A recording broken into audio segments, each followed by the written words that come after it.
வணக்கம். நம்ம சேனலில் Nifty, bank Nifty, fin Nifty, mid cap போன்றவைகளுக்கான சப்போர்ட் அண்ட் ரெசிஸ்டன்ஸும் இன்ட்ராடேல மார்க்கெட் எப்படிலாம் ட்ரேட் ஆகிறதுக்கான வாய்ப்புகள் இருக்குது அப்படிங்கிறத நம்ம வீடியோவாக பதிவிட்டுக்கிட்டு இருக்கோம்.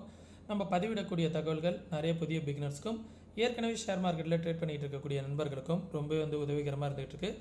நம்ம வீக்லி அனலைசிங்கில் என்ன சொல்லியிருந்தோம், இன்றைக்கி மார்க்கெட் எப்படி ட்ரேட் ஆனிச்சு, நாளைய தினம் எப்படி ட்ரேட் ஆகிறதுக்கான வாய்ப்புகள் இருக்குது அப்படிங்கிறதெல்லாம் இந்த வீடியோ மூலிமா பார்த்து தெரிஞ்சுக்கலாம் வாங்க. நம்ம இந்த ட்ரெண்டு மார்க்கெட்டுக்கு ஒரு ரெசிஸ்டன்ஸாக இருக்கும் அப்படிங்கிறத சொல்லியிருந்தோம். எக்ஸாக்டாக மார்க்கெட் பாருங்கள், இந்த ட்ரெண்டில் தான் மார்க்கெட் இன்றைக்கி நின்று இருக்குது. ஒரு கேப் அப்பில் ஓப்பன் ஆகியிருந்தாலும் இந்த ட்ரெண்ட் லைன்லேயே மார்க்கெட் கன்சல்டேஷன் ஆகிட்டு இருக்குது பார்த்தீங்களா. ஒன்ஸ் இங்கேருந்து மார்க்கெட் பிரேக் அவுட் ஆகி மேலே வந்துச்சு அப்படின்னா மார்க்கெட் ஒரு அப் ட்ரெண்டுக்கான வாய்ப்பு இருக்கும். இல்லை இங்கேருந்து கீழே வந்துச்சு அப்படின்னா ஒரு டவுன் ட்ரெண்டுக்கான பாசிபிலிட்டிஸ் இருக்கும்.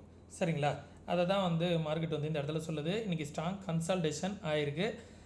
நாளைக்கான ஃபஸ்ட்டு சப்போர்ட் எங்கே இருக்குது அப்படின்னு பார்த்திங்கன்னா, இப்போ இருக்கிற இடமே சப்போர்ட்டில் தான் நின்றுக்கிட்டு இருக்குது. இந்த ட்ரெண்ட் லைன் ஒரு சப்போர்ட்டு அண்ட் ரெசிஸ்டன்ஸாக தான் ஆக்ட் ஆகும். சரிங்களா, ஒன்ஸ் இந்த லெவலுக்கு கீழே பிரேக் அவுட் ஆகிடுச்சு அப்படின்னா மார்க்கெட் ஒரு ஃபால் எதிர்பார்க்கலாம். அந்த ஃபால் எது வரைக்கும் இருக்கும் அப்படின்னா இந்த லெவல் வரைக்கும் இருக்கும். 24,400 அப்படிங்கிற லெவல் வரைக்கும் இருக்கும். அடுத்த ஃபால் ஆனிச்சு அப்படின்னா 24,200 அப்படிங்கிற லெவல் வரைக்கும் இருக்கும். அதற்கும் கீழே வந்துச்சு அப்படின்னா இந்த லெவல் 24,100 அப்படிங்கிற லெவல் வரைக்கும் வருவதற்கான வாய்ப்புகள் இருக்குது. மார்க்கெட் இந்த ட்ரெண்ட் லைனுக்கு மேலே போகுது அப்படிங்கிற பட்சத்தில் மார்க்கெட் பிரேக் அவுட் ஆகிடுச்சு அப்படிங்கிற பட்சத்தில் மேலே எது வரைக்கும் போகலாம் அப்படின்னு பார்த்தீங்க அப்படின்னா 24,729 அப்படிங்கிற லெவல் ஒரு ரெசிஸ்டன்ஸாக இருக்கும். அதற்கு மேலே வந்துச்சு அப்படின்னா 24,852 அப்படிங்கிற லெவலும், அதற்கு மேலே வந்தால் 25,080 அப்படிங்கிற லெவலும் ரெசிஸ்டன்ஸாக இருக்கும். இதுதான் மார்க்கெட்டுக்கான லெவல்ஸ் நண்பர்களே. நிஃப்டிக்கான லெவல்ஸு, பேங்க் நிஃப்டிக்கான லெவல்ஸ் என்ன சொல்ல வருது அப்படிங்கிறத பார்த்துருவோம். பேங்க் நிஃப்டியுமே பார்த்திங்கன்னா இந்த ட்ரெண்ட் லைன் ஒரு ரெசிஸ்டன்ஸாக ஆக்ட் ஆகும் அப்படிங்கிறத வீக்லி அனலைசிங்கில் சொல்லியிருந்தேன். இந்த ட்ரெண்டு மார்க்கெட் ரியாக்ட் ஆகிட்டு இருக்கு. டபுள் பாட்டம் பிரேக் அவுட் ஆகுமா அப்படிங்கிறத நான் பார்க்கலாம் அப்படிங்கிறத சொல்லியிருந்தேன். டபுள் பாட்டம் இந்த இடத்துல பிரேக் அவுட் ஆகுதான்னு, இந்த ரேஞ்சு ஒரு டபுள் பாட்டமாக இருக்குது, மேலே வந்துச்சுன்னா மேலே வருவதற்கான வாய்ப்புகள் இருக்குது அப்படிங்கிறத சொல்லியிருந்தோம். மார்க்கெட் என்ன பண்ணுதுன்னா இந்த ட்ரெண்ட் லைனை தான் ரியாக்ட் ஆகுது. ஒன்ஸ் அகைன் கீழே வந்துச்சு அப்படின்னா இந்த 49,400 அப்படிங்கிற ரேஞ்சு வரைக்கும் கூட வருவதற்கான வாய்ப்புகள் இருக்குது நண்பர்களே. ஓகே, இதுதான் மார்க்கெட்டுக்கான பேங்க் நிஃப்டிக்கான வியூஸு. எது ரெசிஸ்டன்ஸ் அப்படிங்கிறது பார்த்திங்க அப்படின்னா 50,600 அப்படிங்கிற லெவல் தான் ரெசிஸ்டன்ஸ். அதற்கு மேலே வந்துச்சு அப்படின்னா 50,800 அப்படிங்கிற லெவல் ஒரு ரெசிஸ்டன்ஸாக இருக்கும். அதற்கு மேலே வந்துச்சு அப்படின்னா 51,100 அப்படிங்கிற லெவல் ஒரு ரெசிஸ்டன்ஸாக இருக்கும். சப்போர்ட் 49,800 அப்படிங்கிற லெவல் ஒரு சப்போர்ட்டாக இருக்கும். அதற்கும் கீழே வந்துச்சு அப்படின்னா 49,664 அப்படிங்கிற லெவலும் இந்த ட்ரெண்ட் லைனும் ஒரு சப்போர்ட்டாக இருக்கும் பேங்க் நிஃப்டியை பொறுத்த வரைக்கும். ஓகே, ஃபின் நிஃப்டியோட லெவல்ஸ் என்ன சொல்ல வருது அப்படின்னு பார்த்தோம் அப்படின்னா, ஃபின் நிஃப்டி இந்த லெவல் 22,996 23,000 அப்படிங்கிற லெவல் நாளைக்கு ஒரு ஸ்ட்ராங் ரெசிஸ்டன்ஸாக இருப்பதற்கான வாய்ப்புகள் இருக்குது. ஒன்ஸ் அந்த லெவலுக்கு மேலே வந்துச்சு அப்படின்னா 23,152 அப்படிங்கிற லெவல் ஒரு ரெசிஸ்டன்ஸாக இருக்கும். அதற்கு மேலே வந்துச்சு அப்படின்னா 23,552 அப்படிங்கிற லெவல் ரெசிஸ்டன்ஸாக இருக்கும்.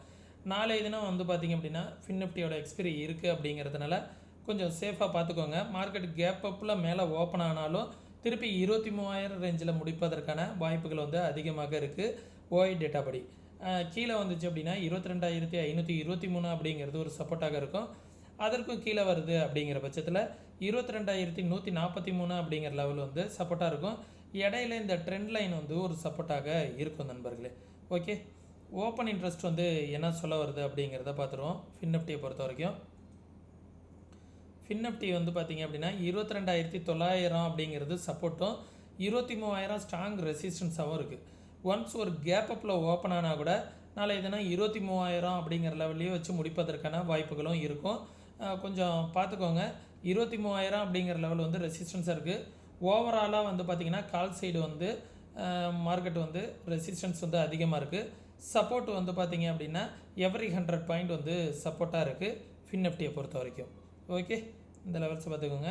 அடுத்தது மிட் கேப்பு பார்த்திங்க அப்படின்னா இந்த லெவல் ஒரு அப் ட்ரெண்டில் தான் போயிட்டுருக்கு. சரிங்களா, இந்த இடத்த வந்து சப்போர்ட் எடுத்துகிட்டு ட்ரெண்ட் லைனை சப்போர்ட் எடுத்துகிட்டு அகைன் வந்து 13,000 அப்படிங்கிற லெவல் வரைக்கும் போகலாம் அப்படிங்கிறது தான் மிட் கேப் வந்து சொல்லுது. சரிங்களா, 13,000 அப்படிங்கிற லெவல் போயிடுச்சு அப்படின்னா இந்த சேனலோட ரெசிஸ்டன்ஸ் வந்துடும். இந்த ரெசிஸ்டன்ஸில் மார்க்கெட் வந்து ரெசிஸ்டன்ஸ் எடுத்துச்சு அப்படின்னா ஒன்ஸ் இந்த சேனலை பிரேக் அவுட் ஆகுதா அப்படிங்கிறத பார்க்கணும், இல்லை இங்கேருந்து கீழே வருமா அப்படிங்கிறதையும் பார்க்கணும் நண்பர்களே. இது மிட் கேப்புக்கான லெவல்ஸு. ரெசிஸ்டன்ஸ் வந்து பார்த்தீங்க அப்படின்னா இன்றைக்கி வந்து டே ஹை தான், நாளைக்கான ஃபஸ்ட்டு ரெசிஸ்டன்ஸ் 12,800 அப்படிங்கிற லெவல் வந்து ஒரு ரெசிஸ்டன்ஸ். அதற்கும் மேலே வருது அப்படிங்கிற பட்சத்தில் இந்த லெவல் 12,900 ஓஐ டேட்டா படி ஒரு ரெசிஸ்டன்ஸாக இருக்கும்.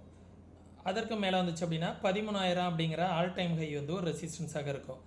சப்போர்ட் வந்து பார்த்திங்க அப்படின்னா 12,650 அப்படிங்கிற லெவல் வந்து ஒரு சப்போர்ட்டாக இருக்கும். அதற்கு கீழே வந்துச்சுன்னா 12,468 அப்படிங்கிற லெவல் வந்து ஒரு சப்போர்ட்டாக இருக்கும். அதற்கு கீழே வந்துச்சு அப்படின்னா 12,200 அப்படிங்கிற லெவல் வந்து ஒரு சப்போர்ட்டாக இருக்கும். இது மிட் கேப்புக்கான லெவல்ஸு. மிட் கேப் வந்து இந்த சேனலை வந்து பார்த்துக்கோங்க. இந்த சேனலை வந்து மார்க்கெட் வந்து டச் பண்ணிவிட்டு மேலே போயிட்டுருக்கு. இந்த சேனல் ஓவராலாக ரெசிஸ்டன்ஸாகவும் இந்த சேனல் ஓவராலாக சப்போர்ட்டாகவும் இருப்பதற்கான வாய்ப்புகள் இருக்குது நண்பர்களே. இந்த லெவல்ஸ் எல்லாத்தையுமே வந்து பார்த்துக்கோங்க. நீங்களும் இதே போல் மார்க்கெட்டை வந்து ப்ராப்பராக அனலைஸ் பண்ணணும், யாரோட உதவி இல்லாமல் ட்ரேட் பண்ணணும் அப்படின்னு நினச்சிங்க அப்படின்னா மார்க்கெட்டில் ப்ராப்பராக கற்றுக்கிட்டு ட்ரேட் பண்ணுங்கள். அப்போ தான் மார்க்கெட்டில் வந்து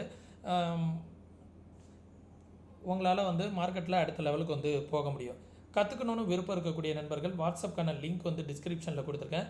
கற்றுக்கணுன்னு விருப்பம் இருக்கக்கூடிய நண்பர்கள் டெக்ஸ்ட் பண்ணுங்கள், கால் பண்ண வேணாம். அதே நேரத்தில் நம்ம சேனலுக்கு நீங்கள் சப்போர்ட் பண்ணோம் அப்படின்னு நினச்சிங்க அப்படின்னா ஃப்ரீ டிமெண்ட் அக்கௌண்ட் ஓப்பன் பண்ணுறதுக்கான லிங்க் வந்து டிஸ்கிரிப்ஷனில் கொடுத்துருக்கேன். முற்றிலும் ஃப்ரீ தான். தமிழ் கஸ்டமர் கேர் சப்போர்ட் இருக்குது.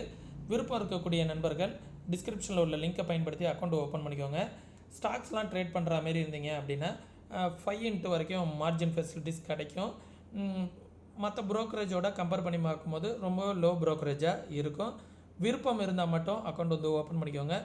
நீங்கள் ஏற்கனவே யூஸ் பண்ணிகிட்டு இருக்க ப்ரோக்கரேஜோட கம்பேர் பண்ணி பாருங்கள். உங்களுக்கு ப்ரோக்கரேஜ் கம்மியாக இருந்தது அப்படின்னா கண்டினியூ பண்ணிக்கோங்க. ரொம்பவே வந்து யூஸ்ஃபுல்லாக இருக்கும். நம்ம சொல்லக்கூடிய தகவல்கள் அனைத்தும் அப்படியே நடக்கணுங்கிற அவசியம் கிடையாது. நம்ம இது அனைத்துமே வந்து பார்த்திங்கன்னா என்னோடய வியூ தான். நீங்களும் மார்க்கெட்டை வந்து ப்ராப்பராக அனலைஸ் பண்ணி பாருங்கள். அனலைஸ் பண்ணி பார்த்துட்டு உங்களுடைய ஃபினான்ஷியல் அட்வைசர்கிட்ட கன்சல்ட் பண்ணிவிட்டு இன்வெஸ்ட்மெண்ட் பண்ணுறதுக்கு முன்னாடி உங்களோட ஃபினான்ஷியல் அட்வைசர்கிட்ட கன்சல்ட் பண்ணிவிட்டு அதுக்கப்புறம் வந்து இன்வெஸ்ட்மெண்ட் பண்ணுங்கள். சரிங்களா, ஆப்ஷன் ட்ரேட்லாம் பண்ணுற மாரி இருந்தீங்கன்னா ஒரு 2 or 3 மந்த் கன்சிஸ்டண்ட்டாக பேப்பர் ட்ரேட் பண்ணி பாருங்கள். உங்களுக்கு ப்ராஃபிட் பண்ண முடிஞ்சுது அப்படின்னா மட்டும் ரியல் ட்ரேடுக்குள்ளார வாங்க. இது என்னோடய பர்சனல் அட்வைஸ் நண்பர்களே. ப்ராப்பராக மார்க்கெட்டை வந்து கற்றுக்கிட்டு ட்ரேட் பண்ணுங்கள். கற்றுக்கிட்டு உங்களுடைய ஃப்ரெண்ட்ஸுங்களுக்கும் கற்றுக் கொடுங்க. சரிங்களா, இதுதான் வந்து என்னுடைய பர்சனல் அட்வைஸு. யூஸ்ஃபுல்லாக இருந்துச்சு அப்படின்னா உங்களுடைய நண்பர்களுக்கு இந்த வீடியோ வந்து ஷேர் பண்ணிவிடுங்க. மீண்டும் இன்னொரு இது போன்ற பயனுள்ள வீடியோவில் சந்திக்கும் வரை தொடர்ந்து இணைந்திருங்கள். நன்றி, வணக்கம்.